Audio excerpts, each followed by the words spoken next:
Hi everyone. So in this video, we're going to learn about the astral light and the portico. So we're going to get through some theory first, and then we're going to get on into the more advanced topics, because when we can look at the microcosm, we can better look at the macrocosm. So today we're going to talk about the number 3, and 3 is the first number of form. It is the first number to have a definitive shape, which represents location. 3 also represents the family unit. That is, as it is the conception of the physical world. It is the base blueprint of physical reality. So 3 is the first step from the spiritual world. It is the doorway into our material realm. So 3 in the tarot is assigned with Venus, and Venus is this symbol. Okay? Venus represents nature, beauty, luxury, wealth. She represents love and cohesion. So Venus, the Venus power, is feminine, and she rules over the astrological symbols Taurus and Libra. So we have earth and air energy. So in the tarot, it is said that the high priestess is facing the portico. Now, the high priestess is assigned to 2. Okay. Now, the insinuation of 2 facing the portico would mean a natural progression of things, which means 2 progresses into 3. So, this means that the portico is 3. To further accentuate the idea that the Empress is actually the portico is through the letter Dalet. And Dalet means door. Okay? Door. Now, if you remember, I said that 3 is the first step into form because it creates a triangle. It creates an exact location. So what is happening is that the Empress is the maternal energy. It is the fertilized force of spirit that opens up into the physical realm. So it's giving an exact location for spirit to go to, for spiritual power and energy to open its valve into the material realm. So porticos are defined as a colonnade or covered ambulatory, especially in classic architecture and often an entrance of a building. So a portico is a door. It houses a door. Okay? So because our Venus energy is assigned to Libra, which is air, and Taurus, which is earth, Libra is a balancing force. it means to balance. It also is assigned to the Justice card. Taurus, I might be spelling this wrong, but it's okay. Taurus is the bull. It is the substance of earth, material. Okay? So the Empress is acting as a balancing beam between the spiritual realm and the material realm. She is acting as a door or a entranceway to the material world. Okay? So we're going to talk about Portico a little bit more. A portico, by etymological insinuation, is a port. Okay? And ports for seafarers is a means of docking, to dock after an adventure. Okay? After a journey. And when the vessel or boats dock, they're manifesting their bounty to a journey's end. They leave from the port and they enter into the port. So, on our tree of life,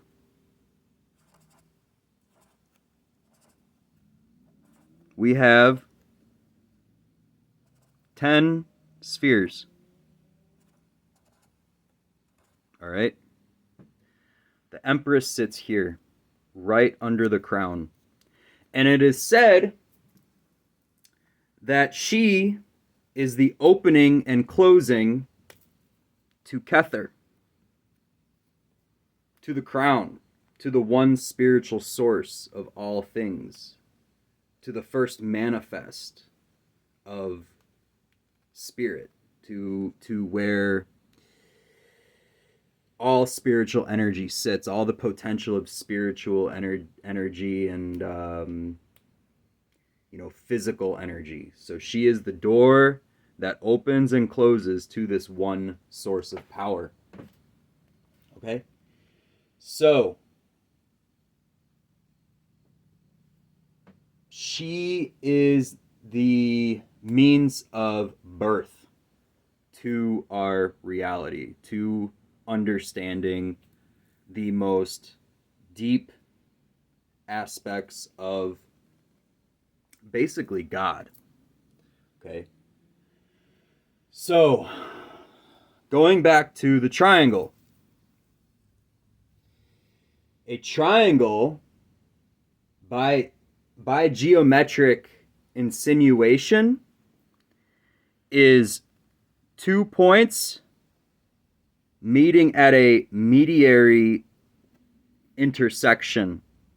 It has 3 points, and these 2 lower points are meeting in the middle. It is a geometric shape that mediates 2 things. Okay? So it's 2 points concentrating into a single modality. With a little imagination, the tip of the triangle is reaching a portico. It's a portico, it's a port. Because it's reaching a single point. We can also look at it like this.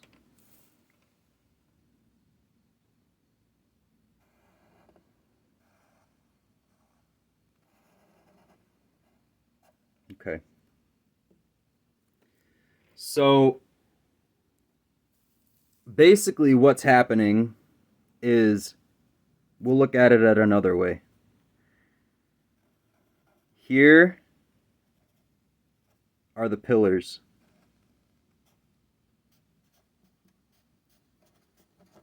or the door. Here's you, or, spirit, walking through the portico, through the pillars. Okay? Now,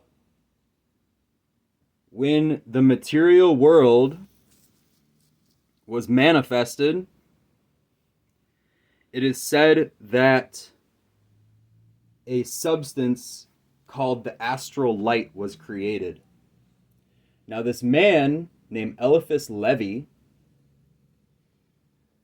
stated that the astral light is the medium of all light, energy, and movement. It's much in accordance with the theory of luminiferous ether, commonly held in the 19th century. His view of the astral light was a fluidic life force that fills all space and living things. So therefore, our bodies are made of astral light. Okay? Our physical body is made of astral light. Our brain is made of astral light.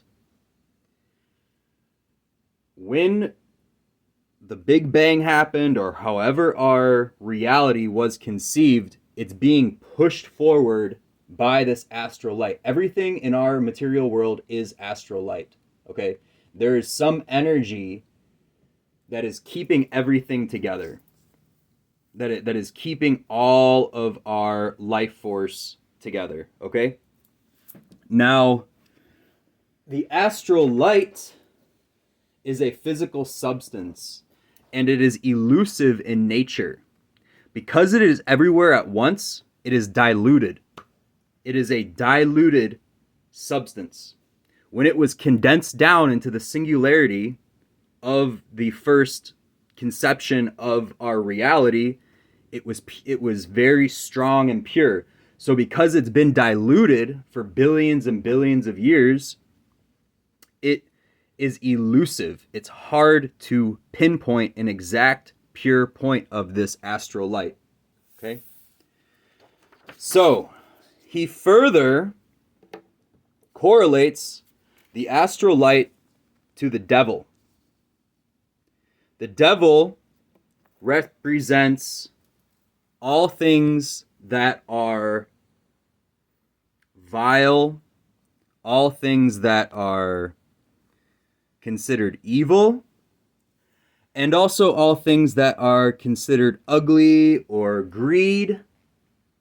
Just essentially everything that the material world is tempting.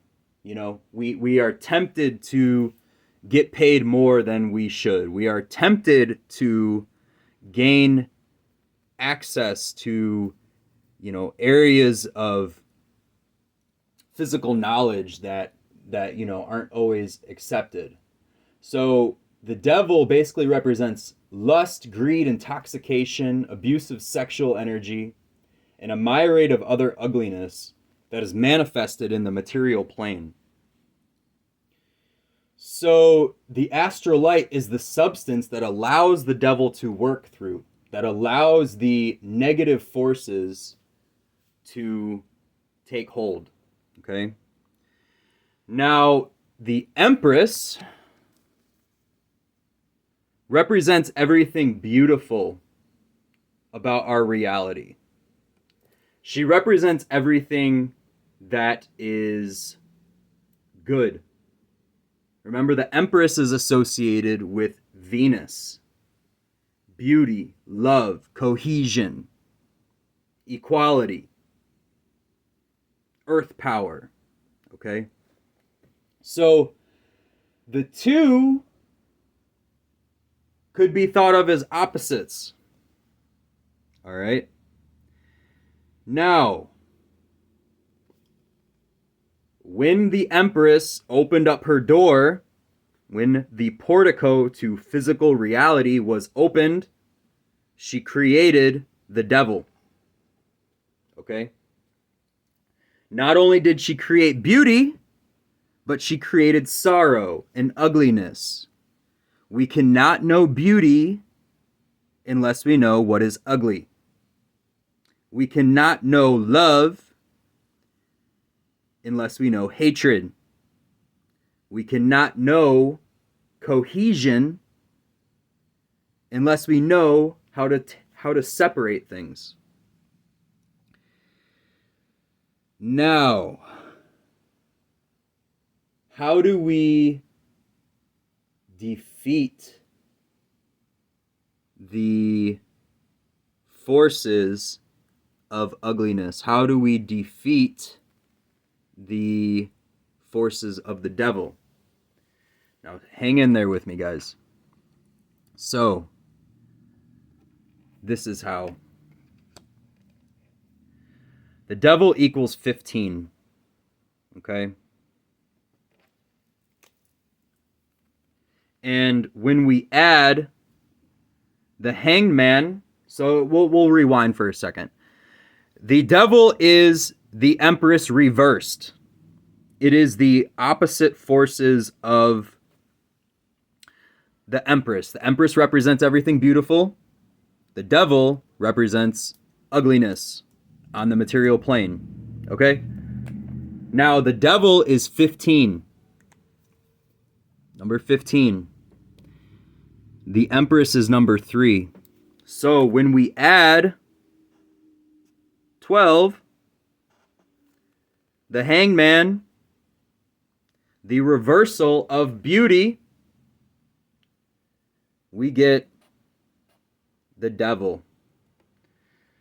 So, part of Eliphas Levi's theory was that we have to conquer the astral light to become adepts. And when the astral light is showing its face of ugliness via the devil, we need to reverse it and neutralize it. Equals is a neutral force. It is something that neutralizes another substance or another value. Okay? Through reversing